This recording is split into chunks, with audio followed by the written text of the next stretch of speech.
नमस्कार दोस्तों, स्वागत है आप सबका जीएस विथ लेंस पर। यह चैनल आपका स्टडी पार्टनर है जहां हम बोरिंग टॉपिक्स को एंगेजिंग बनाएंगे और कॉम्प्लेक्स कॉन्सेप्ट को सिंप्लीफाई करने की कोशिश करेंगे। अभी हम लोग एम लक्ष्मीकांत सर की इंडियन पॉलिटी की किताब का 8th एडिशन को कवर कर रहे हैं और पिछले वीडियो में हम लोगों ने आर्टिकल 12 और 13 को डिटेल में कवर किया था। तो चलिए शुरू करते हैं आज का सेशन, जिसमें हम डिस्कस करेंगे राइट टू इक्वलिटी के बारे में। तो देखिए, राइट टू इक्वलिटी का मतलब है सब लोग कानून के सामने बराबर है। किसी के साथ भी जाति, धर्म, लिंग, जन्म या पद के बेस पर भेदभाव नहीं होगा। हमारे कॉन्स्टिट्यूशन में आर्टिकल 14 से आर्टिकल 18 में इसे डिफाइन किया गया है। ये आर्टिकल सेंसोर करता है कि हर सिटीजन को इक्वल प्रोटेक्शन मिले और कोई स्पेशल प्रिविलेज किसी को ना दिया जाए। ये डिस्क्रिमिनेशन ख़त्म करने और सोशल जस्टिस एस्टैब्लिश करने के लिए बनाया गया है। तो चलिए आज के सेशन में सबसे पहले बात करते हैं आर्टिकल 14 के बारे में।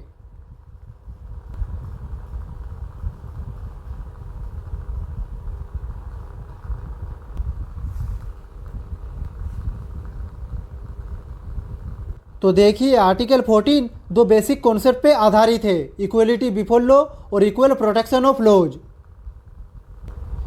यहाँ पे दोनों एक जैसे लगते हैं लेकिन इनके मीनिंग्स अलग हैं। तो चलिए पहले समझते हैं इक्वलिटी बिफोर लॉ के बारे में। तो दोस्तों, ये एक ब्रिटिश कॉन्सेप्ट है। इसका मतलब है कि कानून के सामने सब बराबर है, चाहे वो प्रेसिडेंट हो या फिर आम जनता। हमारे देश में कोई भी लॉ से ऊपर नहीं है, मतलब किसी को भी स्पेशल प्रिविलेज नहीं मिलता। यहाँ पे दूसरा कॉन्सेप्ट है इक्वल प्रोटेक्शन ऑफ लॉज। तो दोस्तों, ये एक अमेरिकन कॉन्सेप्ट है। इसका मतलब है कि सिमिलर सिचुएशंस में लोगों के साथ एक जैसे कानूनी ट्रीटमेंट होना चाहिए। एग्जाम्पल के तौर पर, अगर दो लोग सेम क्राइम करते हैं तो दोनों के साथ सेम पनिशमेंट या लीगल प्रोसीज्योर होना चाहिए। यहाँ पे दोस्तों नेक्स्ट पॉइंट कहता है कि आर्टिकल 14 रीजनेबल क्लासिफिकेशन को अलाउ करता है। मतलब स्टेट कुछ लोग या ग्रुप्स के लिए अलग रूल्स बना सकती है अगर वो लॉजिकली जस्टिफाइड हो। यहाँ पे ये क्लासिफिकेशन तभी वैलिड होती है जब उसमें इंटेलिजिबल डिफरेंसिया हो, यानी एक क्लियर डिफरेंस जो एक ग्रुप को दूसरे ग्रुप से अलग करे और उसका सब्सटेंशियल डिस्टिंक्शन हो। मतलब डिफरेंस रैंडम या आर्बिट्रेरी ना हो बल्कि उस लॉ के पर्पस से डायरेक्टली कनेक्टेड हो। जैसे अगर स्टेट ने सीनियर सिटीजन्स के लिए बस का भाड़ा हाफ कर दिया और ये कंसेशन वर्किंग एडल्ट्स के लिए नहीं है, तो ये एक रीजनेबल क्लासिफिकेशन है। यहाँ पे उम्र एक इंटेलिजिबल डिफरेंसिया है और लॉ का ऑब्जेक्टिव पब्लिक वेलफेयर को सपोर्ट करना है। लेकिन यहाँ पे इम्पोर्टेंट बात यह है कि आर्टिकल 14 क्लास लेजिस्लेशन को मना करता है, यानी ऐसे कानून जो किसी ग्रुप को बिना किसी लॉजिकल रीजन के फेवर या डिस्क्रिमिनेट करे वो अनकॉन्स्टिट्यूशनल होते हैं। जैसे अगर बस फेयर कंसेशन सिर्फ किसी पर्टिकुलर कम्युनिटी को दिया जाए बिना एज या फाइनेंशियल नीड के बेसिस पर, तो ये क्लास लेजिस्लेशन माना जाएगा और चैलेंज हो सकता है कोर्ट में। तो दोस्तों, यहाँ पे हमने समझा आर्टिकल 14 हमें सिखाता है कि इंडिया में कानून सबके लिए समान है, ना कोई ऊपर और ना कोई नीचे। तो चलिए अब चलते हैं इस आर्टिकल के नेक्स्ट प्रोविजन पे।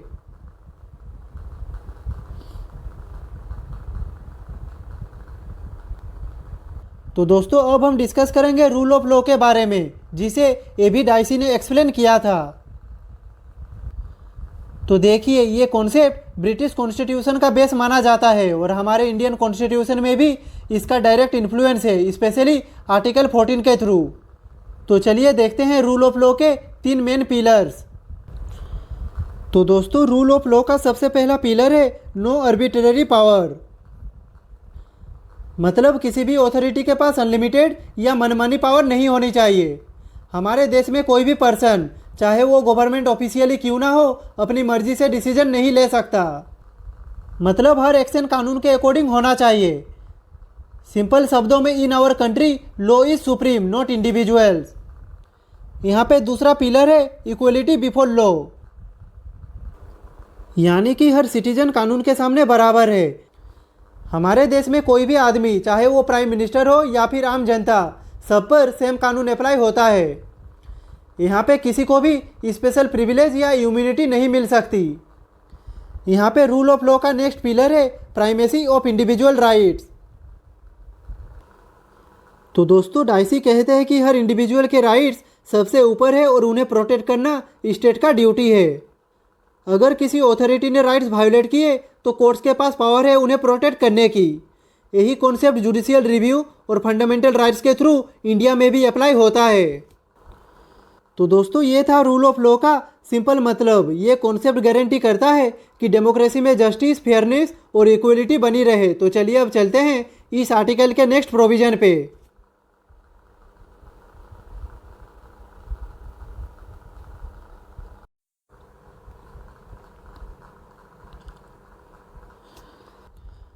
तो अब हम बात करने वाले हैं आर्टिकल 14 के एक्सेप्शन के बारे में। तो देखिए अब तक हमने देखा कि आर्टिकल 14 कहता है कि सब लोग कानून के सामने बराबर है, लेकिन हमारे कॉन्स्टिट्यूशन कुछ लोग और इंस्टीट्यूशंस को स्पेशल इम्यूनिटी भी देता है ताकि उनके ऑफिशियल काम स्मूथ तरीके से हो सके। तो चलिए एक एक करके इन एक्सेप्शंस को समझने की कोशिश करते हैं। यहाँ पे सबसे पहला एक्सेप्शन है प्रेसिडेंट और गवर्नर की इम्यूनिटी, जिसे आर्टिकल 361 में दिया गया है। तो देखिए ये आर्टिकल कहता है कि प्रेसिडेंट और गवर्नर के खिलाफ उनके ऑफिशियल एक्ट्स के लिए कोर्ट में केस नहीं किया जा सकता जब तक वो अपने ऑफिस में हैं। यानी जब तक वो अपने कॉन्स्टिट्यूशनल ड्यूटीज परफॉर्म कर रहे हैं उनके एक्शंस के लिए उन्हें पर्सनली अकाउंटेबल नहीं माना जाता। ये इम्यूनिटी उनके पोजीशन के रेस्पेक्ट और स्मूथ वर्किंग के लिए दी गई है। यहाँ पे दूसरा एक्सेप्शन मिलता है आर्टिकल 361A के अंडर। इस आर्टिकल में कहा गया है कि अगर मीडिया या कोई पर्सन पार्लियामेंट या स्टेट लेजिस्लेचर के प्रोसीडिंग्स को एक्यूरेटली पब्लिश करता है तो उसके लिए उन पर कोई लीगल एक्शन नहीं लिया जा सकता। मतलब उन्हें प्रोटेक्शन मिलता है जब तक वो सच और ऑथेंटिक रिकॉर्ड पब्लिश कर रहे होते हैं। तीसरा एक्सेप्शन है एमपीज और एमएलएज की इम्यूनिटी, जिसे आर्टिकल 105 और 194 में दिया गया है। इसके तहत पार्लियामेंट और स्टेट लेजिस्लेचर के अंदर किया गया कोई भी स्टेटमेंट, वोट या डिबेट के लिए एमपी और एमएलए कोर्ट में लायबल नहीं होते। ये इम्यूनिटी उन्हें freedom of speech in legislature देती है ताकि वो बिना डर के अपनी बात रख सके। यहाँ पे नेक्स्ट एक्सेप्शन आता है आर्टिकल 31C से। ये आर्टिकल कहता है कि अगर गवर्नमेंट कोई ऐसा लॉ बनाती है जो डीपीएसपी के आर्टिकल 39B और 39C को पूरा करने के लिए हो, जैसे सबके बीच रिसोर्सेज का फेयर डिस्ट्रीब्यूशन और वेल्थ का कंसंट्रेशन रोकना, तो उस लॉ को फंडामेंटल राइट के वायोलेशन के बेस पर चैलेंज नहीं किया जा सकता। मतलब यहाँ पे डीपीएसपी राइट टू इक्वलिटी पर प्रायोरिटी ले लेते हैं। यहाँ पे नेक्स्ट एक्सेप्शन है फॉरेन सोवरेन और डिप्लोमेट्स के लिए। तो देखिए इन लोगों को इंडियन कोर्ट्स के जुरिडिक्शन से इम्यूनिटी होती है। मतलब उन पर नॉर्मली कोई सिविल या क्रिमिनल केस नहीं चलाया जा सकता। ये इम्यूनिटी इंटरनेशनल लॉ और डिप्लोमेटिक रिलेशन के रेस्पेक्ट में दी गई है। और आखिरी एक्सेप्शन मिलता है यूएनओ और उसके एजेंसीज को। तो दोस्तों इन्हें भी कंप्लीट इम्यूनिटी मिलती है इंडियन लॉ से as per the United Nation Act 1947। ये इंश्योर करता है कि इंटरनेशनल ऑर्गेनाइजेशन अपना काम बिना किसी लीगल इंटरप्शन के कर सके। तो दोस्तों इस स्लाइड में हमने आर्टिकल 14 को डिटेल में कवर किया। तो चलिए अब चलते हैं नेक्स्ट स्लाइड पे। तो अब हम बात करेंगे आर्टिकल 15 के बारे में। तो देखिए ये आर्टिकल इंश्योर करता है कि हर सिटीजन को इक्वलिटी मिले और किसी के साथ भी रिलीजियन, रेस, कास्ट, सेक्स या प्लेस ऑफ बर्थ के बेसिस पर डिस्क्रिमिनेशन ना हो। तो चलिए इस आर्टिकल के हर एक प्रोविज़न को डिटेल में समझते हैं।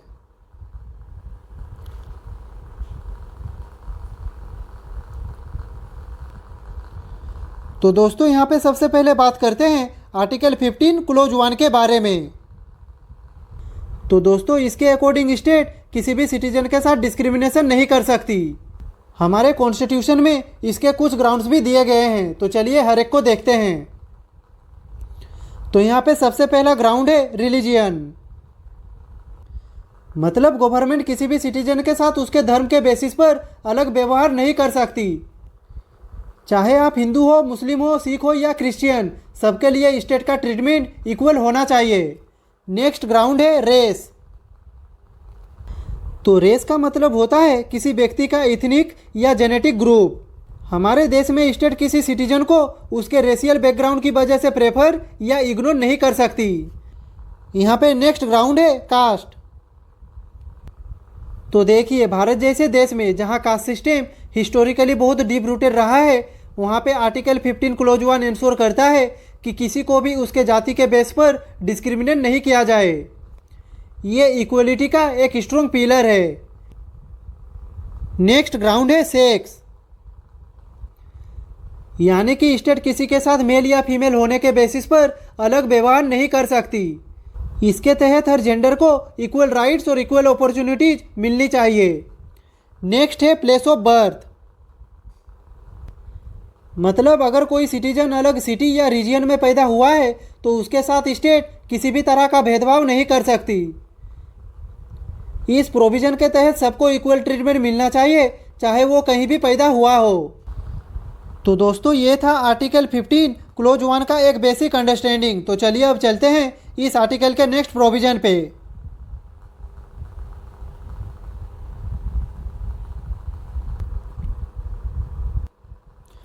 तो अब हम समझेंगे आर्टिकल 15 क्लोज 2 को। तो देखिए, हमने देखा कि आर्टिकल 15 क्लोज 1 स्टेट को डिस्क्रिमिनेशन से रोकता है, जबकि आर्टिकल 15 क्लोज 2 ये गारंटी करता है कि सिटीजन्स के बीच भी कोई भेदभाव ना हो, स्पेशली जब बात हो पब्लिक प्लेसेज और फैसिलिटीज की। यहाँ पे पहला पॉइंट कहता है कि किसी भी सिटीजन को शॉप, रेस्टोरेंट, होटल या प्लेसेज ऑफ पब्लिक एंटरटेनमेंट पर जाने, खरीदने या सर्विसेज लेने से मना नहीं किया जा सकता। मतलब आप किसी भी धर्म, जाति या जेंडर के हो, आपको चाय shop, restaurant, hotel, theatre, cinema hall सब जगह इक्वल एक्सेस मिलना चाहिए। ये है सोशल इक्वलिटी का फाउंडेशन। नेक्स्ट पॉइंट कहता है कि कोई भी सिटीजन को ऑयल, टैंक्स, बाथिंग घाट, रोड्स या ऐसे कोई भी पब्लिक प्लेसेज जो स्टेट मेंटेन करती है या पब्लिक फंड से बनाए गए हैं, उन्हें यूज करने से मना नहीं किया जा सकता। यानी पब्लिक रिसोर्सेज सबके लिए है, चाहे वो किसी भी कास्ट, रिलीजियन या जेंडर के व्यक्ति क्यों ना हो। तो दोस्तों, सिंपल शब्दों में आर्टिकल 15 क्लोज 2 ये बताता है कि पब्लिक लाइफ में इक्वलिटी सबका राइट है। कोई भी सिटीजन को सोसाइटी के किसी भी पार्ट से अलग नहीं किया जा सकता, चाहे वो सर्विसेज हो या फिर फैसिलिटीज। तो चलिए अब चलते हैं इस आर्टिकल के नेक्स्ट प्रोविजन पे।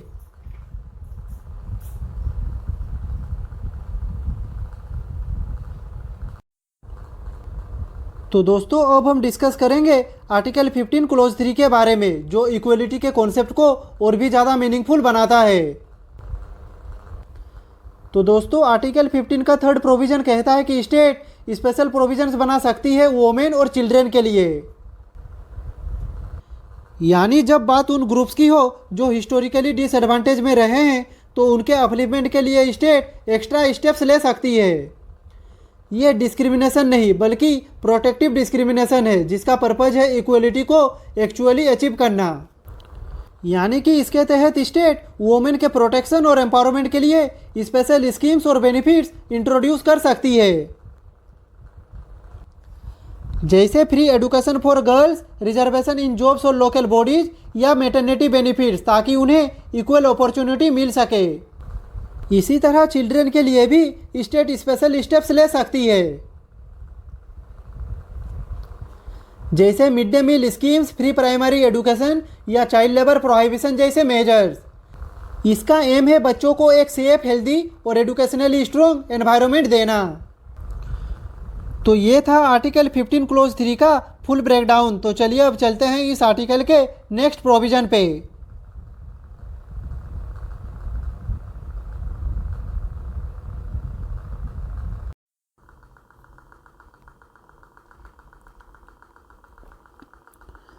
तो दोस्तों, अब हम बात करेंगे आर्टिकल 15 क्लोज 4 के बारे में, जो भारत के सोशल जस्टिस फ्रेमवर्क का एक इम्पोर्टेंट पिलर है। तो देखिए, आर्टिकल 15 क्लोज 4 कहता है कि स्टेट स्पेशल प्रोविजंस बना सकती है उन ग्रुप्स के लिए जो सोशली और एजुकेशनली बैकवर्ड है या जो शेड्यूल कास्ट और शेड्यूल ट्राइब से बिलोंग करते हैं। यानी जब इक्वलिटी के साथ जस्टिस भी देना हो तो स्टेट को ये अधिकार दिया गया है। तो इसके तहत यहाँ पे सबसे पहले आता है socially and educationally backward classes. In groups को हिस्टोरिकली सोसाइटी में पीछे रखा गया था, ना उन्हें प्रॉपर एडुकेशन मिली और ना ही सोशल स्टेटस। इसीलिए स्टेट उनके लिए special scholarship, reservation in school and colleges और स्किल डेवलपमेंट प्रोग्राम लॉन्च कर सकती है ताकि उनका अपलिपमेंट हो और वो मेन स्ट्रीम सोसाइटी में आगे बढ़ सके। यहाँ पे इस प्रोविज़न के तहत अगला ग्रुप है शेड्यूल कास्ट। इन्हें पुराने समय में अनटचेबिलिटी और डिस्क्रिमिनेशन का सामना करना पड़ता था। आर्टिकल 15 क्लॉज 4 स्टेट को पावर देता है कि वो एससीज के लिए एजुकेशनल इंस्टीट्यूशन में रिजर्वेशन, फ्री कोचिंग और फाइनेंशियल एड जैसे मेजर्स ले सके। नेक्स्ट ग्रुप है शेड्यूल ट्राइब, जो मोस्टली रिमोट और ट्राइबल एरियाज में रहते हैं। तो देखिए, एजुकेशन और डेवलपमेंट तक उनका पहुंचना मुश्किल होता है, इसीलिए स्टेट उनके लिए भी स्पेशल हॉस्टल्स, एजुकेशनल रिजर्वेशन और डेवलपमेंट स्कीम ला सकती है। तो दोस्तों, यहाँ पे हमने देखा ये प्रोविज़न स्पेशली एजुकेशन के फील्ड पे फोकस करता है, यानी एजुकेशनल इंस्टीट्यूशन, चाहे वो स्कूल हो, कॉलेजेस हो या यूनिवर्सिटीज़, उनमें इन ग्रुप्स के लिए एडमिशन के स्पेशल अरेंजमेंट गवर्नमेंट कर सकती है। यहाँ पे दोस्तों एक बात याद रखें, इस प्रोविज़न को फर्स्ट कॉन्स्टिट्यूशनल अमेंडमेंट एक्ट 1951 में ऐड किया गया था। तो ये था आर्टिकल 15 क्लॉज 4 का एक बेसिक अंडरस्टैंडिंग। तो चलिए अब चलते हैं इस आर्टिकल के नेक्स्ट प्रोविज़न पे।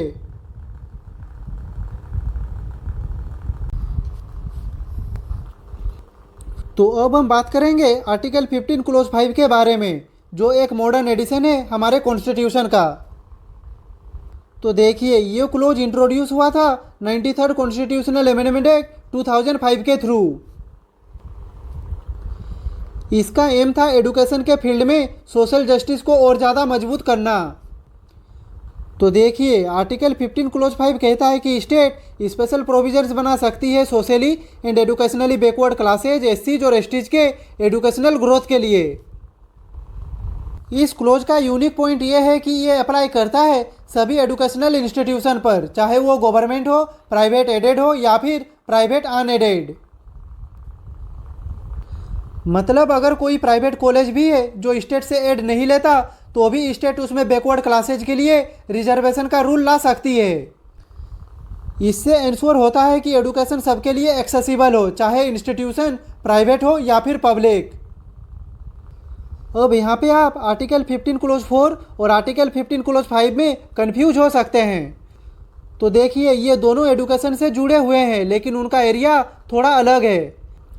तो देखिए, आर्टिकल 15 क्लॉज 4 स्टेट को ये पावर देता है कि वो बैकवर्ड क्लासेज, एससीज और एसटीज के लिए गवर्नमेंट कॉलेजेस और यूनिवर्सिटीज़ में स्पेशल रिजर्वेशन दे सके, जबकि आर्टिकल 15 क्लॉज 5 में इस रूल को प्राइवेट एजुकेशनल इंस्टीट्यूशन तक एक्सटेंड किया गया। यहाँ पे दोनों का पर्पज है सबको एजुकेशन फील्ड में इक्वल मौका देना और सोशल जस्टिस एंश्योर करना। यहाँ पे दोस्तों एक इम्पोर्टेंट एक्सेप्शन भी है, और वो है आर्टिकल 30 क्लॉज 1। इसमें माइनॉरिटी इंस्टीट्यूशंस को डिस्क्राइब किया गया है। मतलब स्टेट इन इंस्टीट्यूशंस पर रिजर्वेशन रूल इम्पोज नहीं कर सकती, ताकि माइनॉरिटीज़ के कल्चरल और एजुकेशनल राइट्स प्रोटेक्टेड रहे। तो दोस्तों, सिंपल शब्दों में आर्टिकल 15 क्लॉज 5 का मेन मैसेज है education for all without barriers. तो चलिए अब चलते हैं इस आर्टिकल के नेक्स्ट प्रोविज़न पे।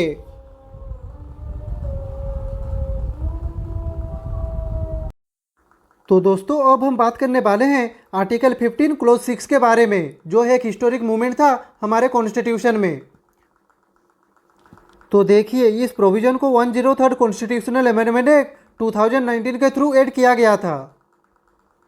ये प्रोविज़न कहता है कि स्टेट स्पेशल प्रोविजंस बना सकती है उन लोगों के लिए जो इकोनॉमिकली वीकर सेक्शंस कैटेगरी में आते हैं।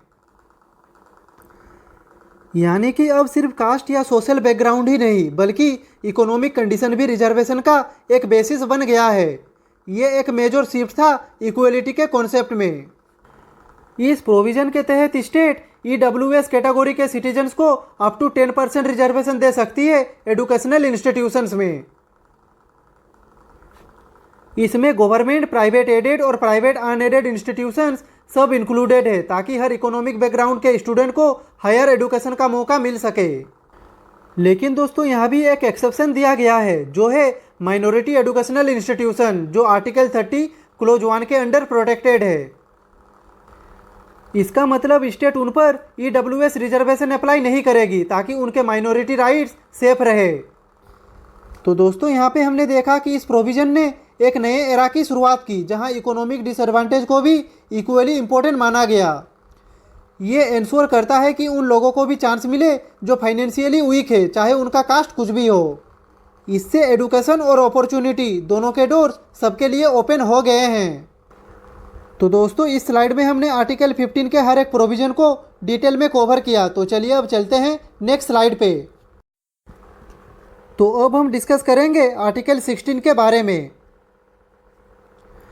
तो देखिए ये आर्टिकल इंश्योर करता है कि पब्लिक एम्प्लॉयमेंट में हर सिटीजन को बराबरी का अधिकार मिले, यानी कि ये हमारे डेमोक्रेसी के मेरिट बेस्ड सिस्टम को प्रोटेक्ट करता है और अनफेयर डिस्क्रिमिनेशन को रोकती है। तो चलिए इस आर्टिकल के हर एक प्रोविज़न को समझते हैं।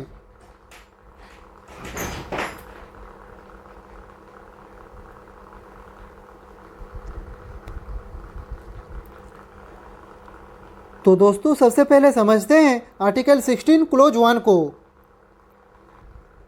तो ये प्रोविज़न कहता है कि हर सिटीजन को एम्प्लॉयमेंट में इक्वल अपॉर्चुनिटी मिलनी चाहिए। मतलब स्टेट के ऑफिसेज में रिक्रूटमेंट, प्रमोशन या ट्रेनिंग के प्रोसेस में किसी को भी एक्स्ट्रा एडवांटेज या डिसएडवांटेज नहीं मिलना चाहिए सिर्फ पर्सनल बैकग्राउंड के वजह से।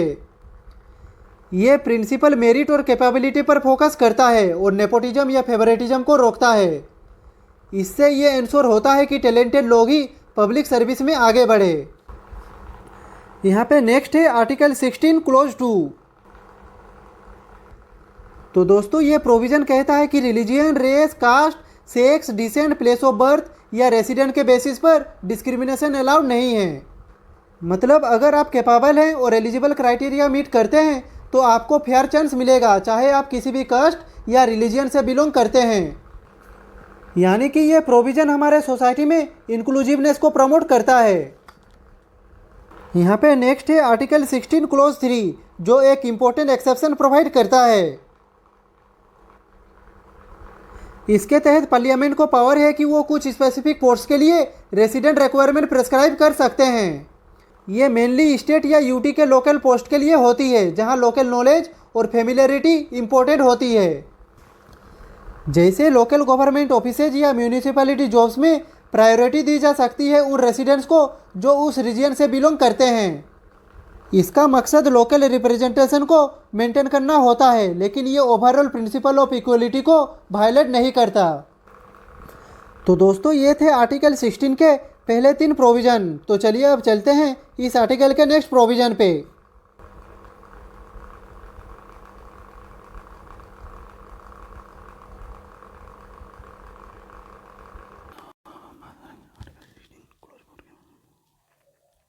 तो दोस्तों अब हम डिस्कस करेंगे आर्टिकल 16 क्लोज 4 के बारे में। तो देखिए आर्टिकल 16 का मेन ऑब्जेक्टिव है इक्वलिटी इन पब्लिक एम्प्लॉयमेंट, लेकिन ये सोशल जस्टिस को भी बैलेंस करता है। इसी कॉन्टेक्स्ट में रिजर्वेशन प्रोविजंस इंट्रोड्यूस किए गए हैं ताकि हिस्टोरिकली डिसएडवांटेज कम्युनिटीज़ को फेयर रिप्रेजेंटेशन मिले। यहाँ पे आर्टिकल 16 क्लोज 4 कहता है कि स्टेट को पावर है कि वो पोस्ट रिजर्व करे उन बैकवर्ड क्लासेज के लिए जो सर्विसेज में अभी तक एडुकेटली रिप्रेजेंटेड नहीं है। मतलब अगर किसी कम्युनिटी के लोग गवर्नमेंट जॉब्स में कम है तो उनके लिए स्पेशल सीट रिजर्व की जा सकती है ताकि उनका पार्टिसिपेशन और रिप्रेजेंटेशन इंश्योर हो। यहाँ पे नेक्स्ट है आर्टिकल 16 क्लोज 4A। तो ये स्पेसिफिकली SC और ST एम्प्लॉयज़ के लिए प्रमोशन में रिजर्वेशन अलाउ करता है। मतलब अगर एक SC या फिर ST एम्प्लॉय एलिजिबल है प्रमोशन के लिए तो उनको कोटा के थ्रू प्रमोट किया जा सकता है। इसके साथ साथ उनकी कॉन्सिक्वेंशियल सीनियरिटी भी मेंटेन की जा सकती है ताकि वो अपनी नए रैंक के हिसाब से आगे बढ़ सके। जैसे मान लीजिए एक ऑफिस में 5 सीनियर पोस्ट है जिसमें से 2 पोस्ट SC और ST के लिए रिजर्व है। यहाँ पे अगर एक SC या फिर ST एम्प्लॉय जूनियर पोजीशन से प्रमोट होता है तो वो उस नए सीनियर पोस्ट के हिसाब से सीनियरिटी पाएगा। इसका मतलब है कि वो अपने फ्यूचर प्रमोशंस में अपनी नए रैंक के हिसाब से कंसीडर होगा, ना कि अपनी पुरानी जूनियर पोजीशन के हिसाब से। यहाँ पे नेक्स्ट आता है आर्टिकल 16 क्लोज 4B। इसके तहत अगर किसी साल रिजर्व वैकेंसीज फिल नहीं हो पाते तो ये वैकेंसीज फ्यूचर ईयर्स के लिए कैरी फॉरवर्ड की जा सकती है। यहाँ पे ये बैकलॉग वैकेंसीज अलग कैटेगरी में ट्रीट होती है और 50% सीलिंग लिमिट से एग्जेम्प्ट होती है। मतलब ये उन कम्युनिटीज़ के लिए एक्स्ट्रा अपॉर्चुनिटी प्रोवाइड करता है जिनकी रिप्रेजेंटेशन अभी भी कम है। तो चलिए अब चलते हैं इस आर्टिकल के नेक्स्ट प्रोविज़न पे।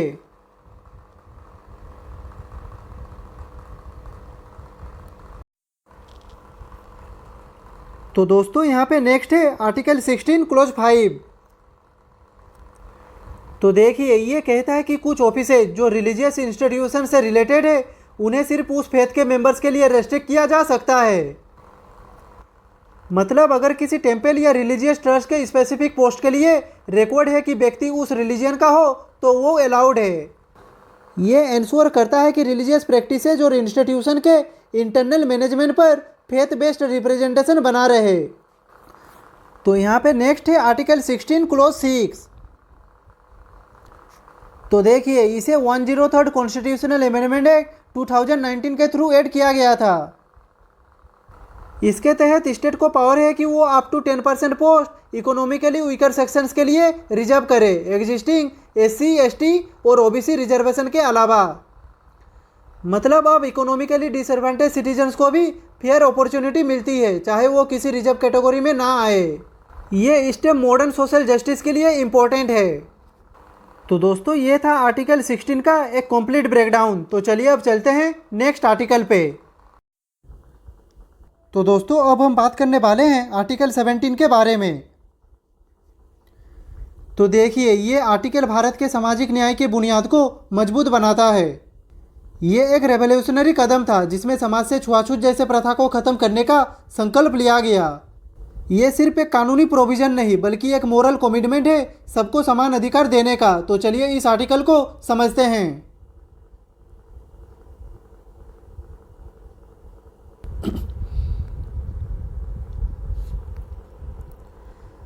तो यहाँ पे सबसे पहले देखते हैं इस आर्टिकल का कोर प्रिंसिपल। तो देखिए ये आर्टिकल कहता है कि हमारे देश में अनटचेबिलिटी को पूरी तरह से एबोलिश कर दिया गया है। अब किसी भी व्यक्ति के साथ उसकी जाति या जन्म के आधार पर छुआछूत का बिहेवियर करना कानून के विरुद्ध है। ये आर्टिकल ये भी कहता है कि अगर कोई व्यक्ति किसी दूसरे के साथ अनटचेबिलिटी के नाम पर भेदभाव करता है तो ये एक पनिशेबल ऑफेंस माना जाएगा। मतलब ऐसे किसी एक्ट पर कानूनी कार्रवाई हो सकती है। इस प्रोविज़न के जरिए समाज को एक वार्निंग दी गई है, इक्वलिटी के खिलाफ कोई भी बिहेवियर बर्दाश्त नहीं किया जाएगा। तो दोस्तों ये था आर्टिकल 17 का कोर प्रिंसिपल। तो चलिए अब चलते हैं इस आर्टिकल के नेक्स्ट प्रोविज़न पे।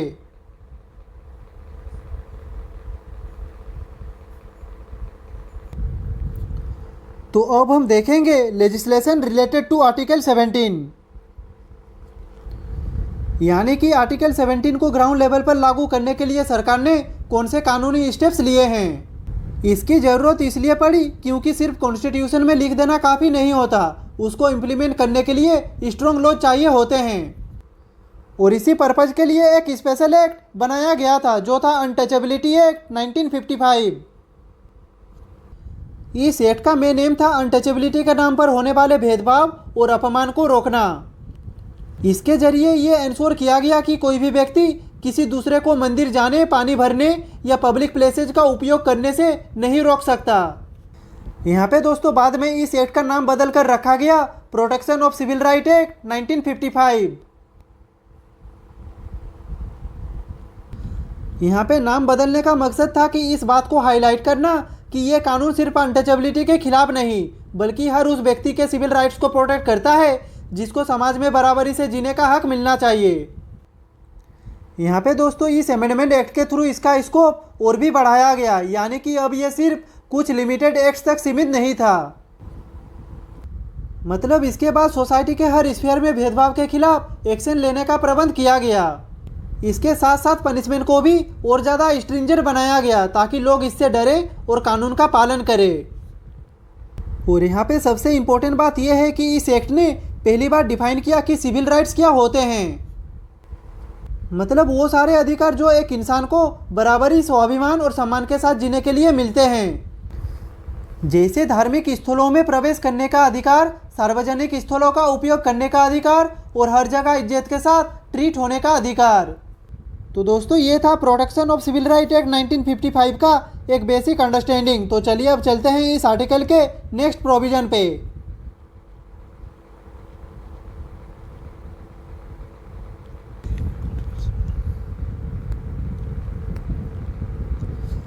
तो अब हम डिस्कस करेंगे आर्टिकल 17 की डेफिनेशन और जुडिशियल व्यू के बारे में। तो दोस्तों यहाँ पे इम्पोर्टेंट बात यह है कि अनटचेबिलिटी शब्द ना तो कॉन्स्टिट्यूशन में डिफाइन है और ना ही protection of civil right act में। मतलब इसका कोई फिक्स्ड लीगल डेफिनेशन नहीं दिया गया है। इसका अर्थ समझने के लिए हमें उसके सोशल कॉन्टेक्स्ट और हिस्टोरिकल बैकग्राउंड को देखना पड़ता है, और इसीलिए इसका मतलब समझने के लिए कोर्ट्स ने अपना व्यू भी दिया है। यहाँ पे दोस्तों मद्रास हाईकोर्ट ने अनटचेबिलिटी की डेफिनेशन को लेकर एक इम्पोर्टेंट क्लैरिफिकेशन दी थी। कोर्ट ने कहा कि अनटचेबिलिटी का मतलब लिटरल अनटचेबिलिटी नहीं है, जैसे किसी व्यक्ति को हाथ लगाने से बचना। उन्होंने कहा यह उन सोशल डिसेबिलिटीज को रेफर करता है जो जाति के आधार पर इम्पोज की जाती है, यानी यह प्रथा एक कास्ट बेस्ड डिस्क्रिमिनेशन थी, नॉट फिजिकल कॉन्टैक्ट अवॉइडेंस। यहाँ पे दोस्तों कोर्ट ने यह भी क्लियर किया कि अनटचेबिलिटी के स्कोप में सब कुछ नहीं आता। जैसे अगर किसी व्यक्ति का सोशल बॉयकॉट हो गया या उसे रिलीजियस सर्विस से एक्सक्लूड किया गया तो वो ऑटोमेटिकली आर्टिकल 17 के अंडर नहीं आता। तो दोस्तों ये था definition and judicial view of untouchability. तो चलिए अब चलते हैं इस आर्टिकल के नेक्स्ट प्रोविजन पे।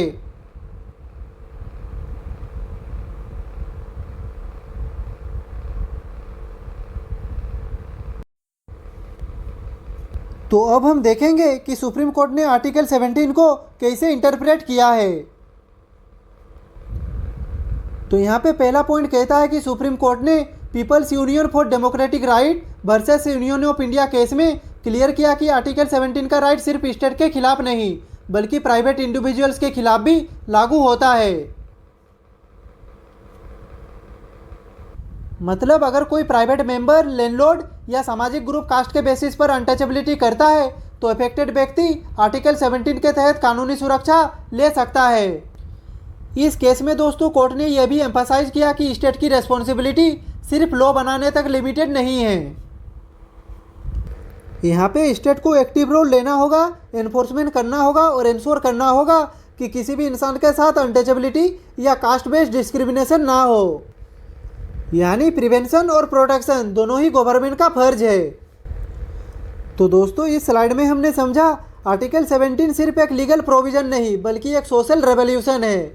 इसने कास्ट बेस्ड अनटचेबिलिटी को पूरी तरह से इलीगल डिक्लेयर किया, प्राइवेट और पब्लिक दोनों स्फीयर में इक्वलिटी को एनफोर्स किया और सिविल राइट को प्रोटेक्ट करने का फ्रेमवर्क दिया। तो चलिए अब चलते हैं नेक्स्ट आर्टिकल पे। तो अब बात करते हैं आर्टिकल 18 के बारे में, जो भारत के डेमोक्रेटिक सिस्टम में इक्वलिटी और मेरिटोक्रेसी को प्रोटेक्ट करता है। ये आर्टिकल मेनली इंश्योर करता है कि कोई भी सिटीजन या स्टेट अननेसेसरी टाइटल्स या ऑनर्स के थ्रू किसी को सुपीरियर डिक्लेयर ना करे। मतलब हमारे देश में स्टेटस सिंबल्स और हेरिडिटरी टाइटल्स को डिस्करेज किया गया है। तो चलिए इस आर्टिकल को डिटेल में अब समझते हैं।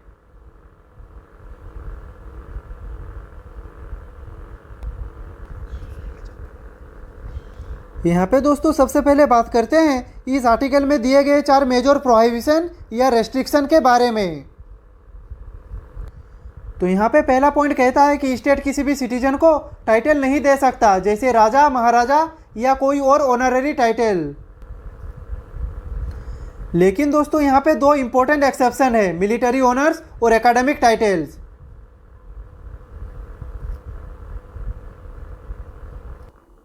मतलब सिर्फ आर्मी या एडुकेशनल अचीवमेंट के लिए ही टाइटल्स अलाउड है, बाकी सब इलीगल है।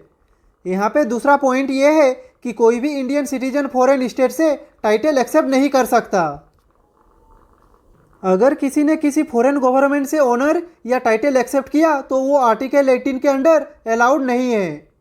इसका मकसद है कि भारत के सिटीजन्स पर एक्सटर्नल इन्फ्लुएंस या एलिजियंस ना हो। यहाँ पे तीसरा रूल उन फॉरेनर्स के लिए है जो इंडिया में ऑफिस ऑफ प्रॉफिट या ट्रस्ट होल्ड करते हैं। ये लोग बिना प्रेसिडेंट की कॉन्सेंट के फॉरेन स्टेट से कोई टाइटल एक्सेप्ट नहीं कर सकता। मतलब अगर आप इंडिया में गवर्नमेंट से लिंक्ड है तो फॉरेन ओनर्स के लिए परमिशन लेना मैंडेटरी है। यहाँ पे चौथा और लास्ट प्रोहिबिशन कहता है कि किसी भी सिटीजन या फॉरेनर जो इंडिया में ऑफिस ऑफ इमोल्यूमेंट होल्ड करता है वो फॉरेन स्टेट से कोई प्रेजेंट इमोल्यूमेंट या ऑफिस बिना प्रेसिडेंट की कॉन्सेंट के एक्सेप्ट नहीं कर सकता। इसका पर्पज है अनड्यू इन्फ्लुएंस और करप्शन को प्रिवेंट करना। तो दोस्तों ये थे वो 4 मेन प्रोहिबिशन जिसे आर्टिकल 18 में दिया गया है। तो चलिए अब चलते हैं इस आर्टिकल के नेक्स्ट प्रोविजन पे।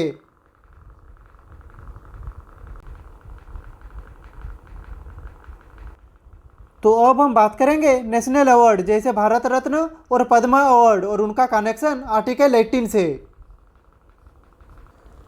तो देखिए कई लोगों को लगता है कि ये टाइटल से, लेकिन सुप्रीम कोर्ट ने इस कन्फ्यूजन को क्लियर कर दिया था बालाजी राघवन केस में। इस केस में कोर्ट ने डिसाइड किया कि ये अवार्ड्स वैलिड है और इन्हें प्रोहिबिट नहीं किया जा सकता। मतलब भारत रत्न और पद्मा अवार्ड्स देना स्टेट का लीगल और कॉन्स्टिट्यूशनल राइट है। ये सिटीजन्स को एक्सेप्शनल कंट्रीब्यूशन के लिए रिकॉग्नाइज करता है। यहाँ पे सुप्रीम कोर्ट ने यह भी क्लैरिफाई किया कि ये अवार्ड्स टाइटल्स नहीं है अंडर आर्टिकल 18। उन्होंने कहा यह सिर्फ डेकोरेशन या ऑनर्स है जो किसी की सर्विस या अचीवमेंट को रिकॉग्नाइज करते हैं। यहाँ पे सुप्रीम कोर्ट ने यह भी कहा कि इन अवार्ड्स को अपने नाम के प्रीफिक्स या सफिक्स के रूप में यूज नहीं किया जा सकता। मतलब अगर आप भारत रत्न हैं तो आप अपने नाम के आगे भारत रत्न नहीं लिख सकते। मतलब ये स्ट्रिक्टली डेकोरेशन के रूप में ही माना जाता है। तो दोस्तों यहाँ पे हमने आर्टिकल 18 को नेशनल अवार्ड के कॉन्टेक्स्ट में भी अच्छे से समझ लिया। तो चलिए अब चलते हैं नेक्स्ट प्रोविजन पे।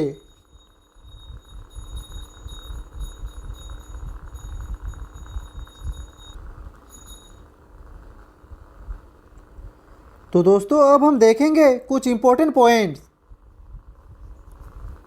तो दोस्तों 1977 में मोरारजी देसाई की सरकार ने एक डिसीजन लिया कि नेशनल अवार्ड को टेम्पोरारीली डिसकंटिन्यू कर दिया जाए।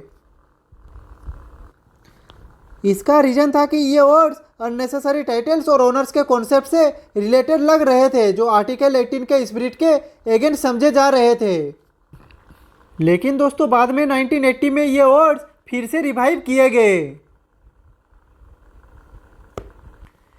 इसका मकसद था कि एक्सेप्शनल कंट्रीब्यूशन को रिकॉग्नाइज करना कंटिन्यू हो, लेकिन स्ट्रिक्टली डेकोरेशन के रूप में, किसी भी टाइटल के रूप में नहीं।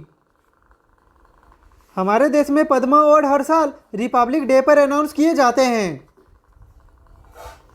ये अवार्ड मैक्सिमम 120 लोगों को दिए जा सकते हैं एक साल में, एक्सक्लूडिंग पोस्थुमस अवार्ड और एनआरआईज, फॉरेनर्स और ओसीआईज। मतलब प्राइमरीली ये अवार्ड्स इंडियन सिटीजन्स के लिए है। नेक्स्ट पॉइंट कहता है कि भारत रत्न जो हमारे देश के हाईएस्ट सिविलियन अवार्ड है उसे एक साल में मैक्सिमम 3 रेसिपिएंट को ही दिया जा सकता है। ये अवार्ड भी प्योरली मेरिट और एक्सेप्शनल कंट्रीब्यूशन के लिए हमारे देश में दिया जाता है और इसका यूज भी किसी टाइटल के रूप में नहीं किया जा सकता। तो दोस्तों यहाँ पे हम लोगों का राइट टू इक्वलिटी यानी आर्टिकल 14 से आर्टिकल 18 खत्म होता है। नेक्स्ट वीडियो में हम बात करेंगे मंडल कमीशन के बारे में। अगर आपका आज के सेशन से रिलेटेड कुछ भी डाउट हो तो आप कमेंट बॉक्स में पूछ सकते हैं। और अगर आपको यह वीडियो पसंद आई हो तो लाइक करें, कमेंट करें, शेयर करें और ऐसे ही इन्फॉर्मेटिव वीडियो देखने के लिए चैनल को सब्सक्राइब करें। मिलते हैं नेक्स्ट वीडियो पे, तब तक के लिए खुश रहिए, स्वस्थ रहिए। जय हिंद, वंदे मातरम, भारत माता की जय।